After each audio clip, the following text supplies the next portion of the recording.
Samarqand viloyati Toyloq tumanida bo'lib o'tgan nikoh to'yi marosimida drift qilib, yo'l bezoriligini sodir etgan haydovchilarga nisbatan ham tegishli tartibda choralar ko'rildi.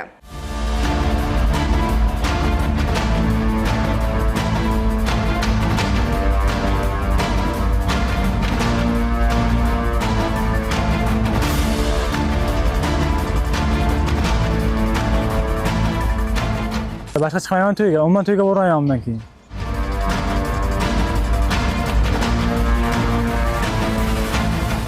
Ortimda turgan 5 nafar shovvoz Toyloq tumani ichki ko'chalari bo'ylab nikoh to'yi marosimida o'zining hurmatcha qiliqlari bilan hammani o'ziga qaratgan.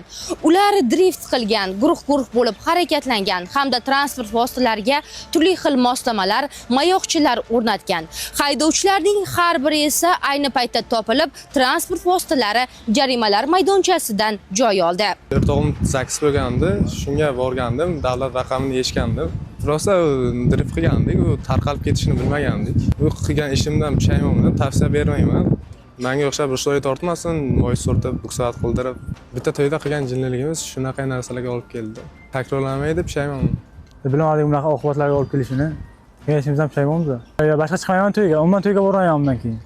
Xulosa qildim, hech kimga maslahat ham bermayman. Qilgan ishimdan lekin ancha pushaymonman. To'y marosimiga qatnashgan edik. Shu sababli bu yer jarima maydoniga kelib turibmiz. Qilgan ishimizdan pushaymonmiz. Qaytib bu ish takrorlanmaydi. Biz hammalaringizdan uzr so'rab qolamiz. Bu ish qaytib takrorlanmaydi. Boshqalarga bunaqa narsani tavsiya etmaymiz. Qonunga rioya qilishlarini so'raymiz. To'yga keldik, qonunbuzarlik qildik.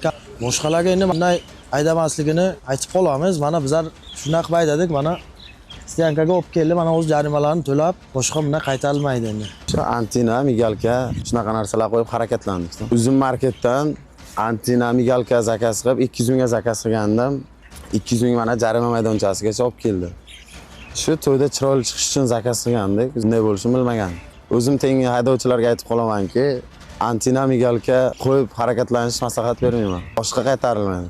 Nikoh to'yi marosimlarida guruh-guruh bo'lib harakatlangan 5 nafar haydovchilarning 3 nafariga nisbatan guruh-guruh bo'lib harakatlanganligi sababli O'zbekiston Respublikasi Ma'muriy javobgarlik to'g'risidagi kodeksining 129-moddasiga asosan, shuningdek, bir nafar Gentra rusumli avtoulov haydovchisi davlat raqam belgilarini o'z boshimchalik bilan yechib olib, transport vositasini qo'l tormozini tortib, joyida tezlikni saqlagan holda shinalarni sirpandirib, yo'l bezoriligini sodir etganligi sababli Ma'muriy javobgarlik to'g'risidagi kodeksning 128-10 moddasining 1-qismiga asosan hamda bir nafar Gentra rusumli avtoulov haydovchisi transport vositasining oldi qismiga yalt-yalt etib yonuvchi mayoqchalar, shuningdek, yukxonasiga turli ko'rinishdagi antina moslamalarini o'rnatib olganligi sababli Ma'muriy javobgarlik to'g'risidagi kodeksning 127-modda 2-qismiga asosan ma'muriy bayonnomalar rasmiylashtirilib, to'plangan hujjatlar jinoiy ishlar bo'yicha Toyloq tuman sudiga yuboriladi.